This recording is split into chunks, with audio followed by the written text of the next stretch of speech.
guys, you haven't seen me much since November because I haven't been here because I am terrible and I've had deadline week and I've had all sorts of Christmas stuff, normal Christmas stuff involving turkey and gifts and, you know, blah blah blah.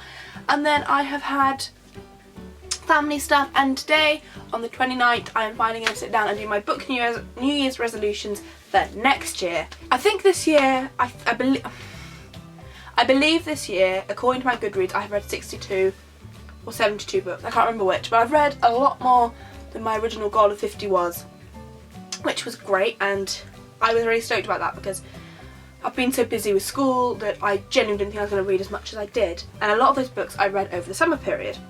And I thought for next year, to really sort of push myself, I'm going to go for 100.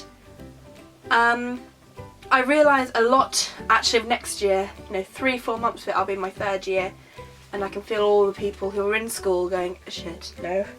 But I also have, that means I have 9 months when I'm not in school. I have a 3-month-long summer holiday where I also work, but you know, I'm not living in my house at uni. I'm at home where I'm not as distracted from reading, and yeah, so I'm gonna have a lot of time. And I think if I get, you know, power into reading, and I'm also reading lots of series this year, which mean I read really quickly.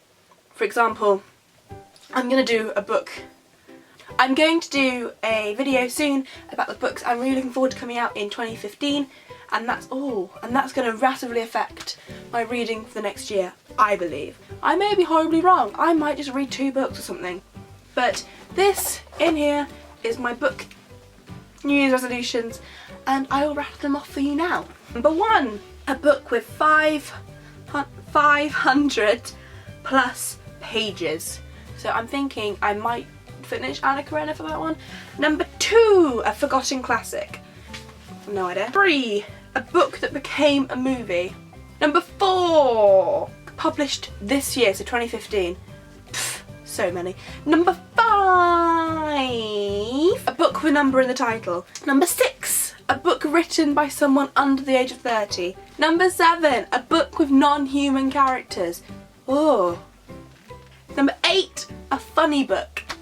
9, a book by a female author. Actually, I think most of the books I read are by female authors, so that's not too bad. Number 10, a book with mystery. And I think I'm finally going to read the J.K. Rowling book that's not a J.K. Rowling book. The Silkworm one.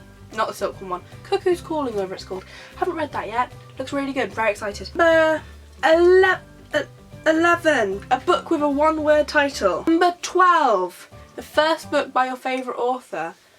Well, that's going to be a reread, isn't it? It's always going to be a reread because all books my favourite authors I've read. Can I pick an author that's one of my favourites? I haven't read all of their books yet.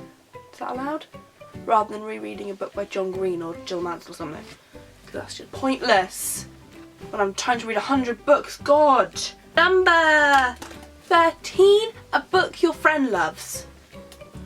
Okay, I'm going to leave this one up to the wisdoms of chance, and I'll either call one of my friends, or I'll put it on Tumblr, or I'll put it on here, and you guys can pick that. Won't be January, because I've already filmed my January TBR, but it will be later in the year. And I will do that. I probably won't remember, but I will do it. Maybe. Number 14. Yeah. A book of short stories. I might finally read The Birds by Daphne du Maurier. Fun fact, it wasn't written by Hitchcock, it was just adapted, which everybody thinks he wrote it, but he didn't. Daphne du Maurier wrote it. Number 15, a book set on a different continent. I'm English.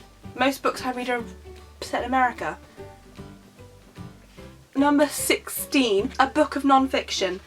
That'll probably be Carrie Hope Fletcher's. Number 19, a book you heard about online. I hear about most of my books online now because of Yes and of Tumblr. Why am I pointing at Toothless? Well, he probably appears on Tumblr quite a lot. And none of the books I read, it's very rare I pick up a book that I haven't looked up online. Very rare. So, number 20, a book that scares you. Is there a book on crumpet making anywhere or something? You could read that.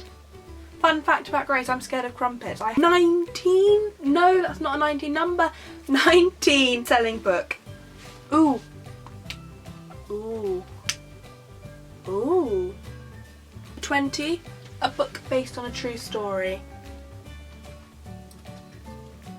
Number 21, a book at the bottom of my TBR pile. I'm just going to pull a book out my jar for this because that's just silly, because my TBR is extortionate and I'm not even...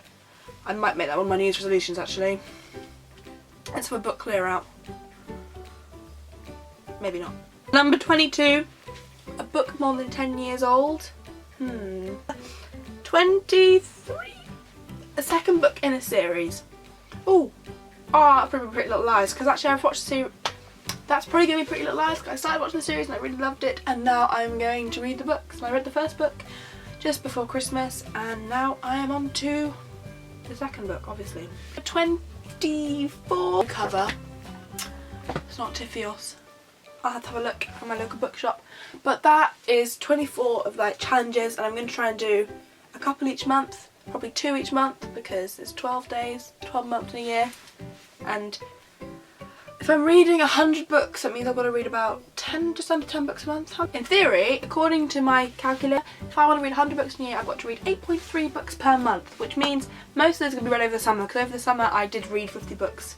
So let's hope that I do it, and it'd be really good actually. It'd be really nice to be able to say I've read 100 books this year. So I was so close this year and I was just too far away, so yay! So perfect, and I will see you all soon in my next video. Thank you very much for watching. Bye. Bye.